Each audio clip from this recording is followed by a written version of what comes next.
Think you hate Brussels sprouts? Well, think again. These are sweet and crispy and delicious and so easy to make. We'll start by preheating our oven to 425 degrees.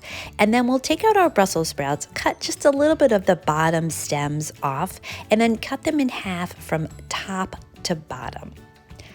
Then we're gonna line 2 baking sheets with parchment paper. You know, Brussels sprouts are claustrophobic. They need to breathe, so make sure there's space between the Brussels sprouts.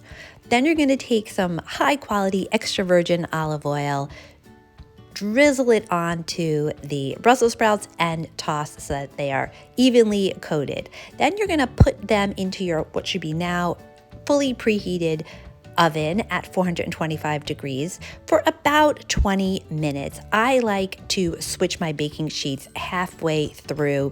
If you want them to be crispier, keep them in longer. Then you're gonna take out those Brussels sprouts, put them into a bowl, and add about 2 tablespoons of balsamic vinegar and also 2 teaspoons of maple syrup. You know, that will form this beautiful, delicious glaze naturally. And taste it. If you want them to be sweeter or you want them to be more balsamic-y, you can always add more. So tell me, would you make these vegan, gluten-free, dairy-free, refined, sugar-free, whole food, plant-based, healthy side dish? Let me know in the comments below.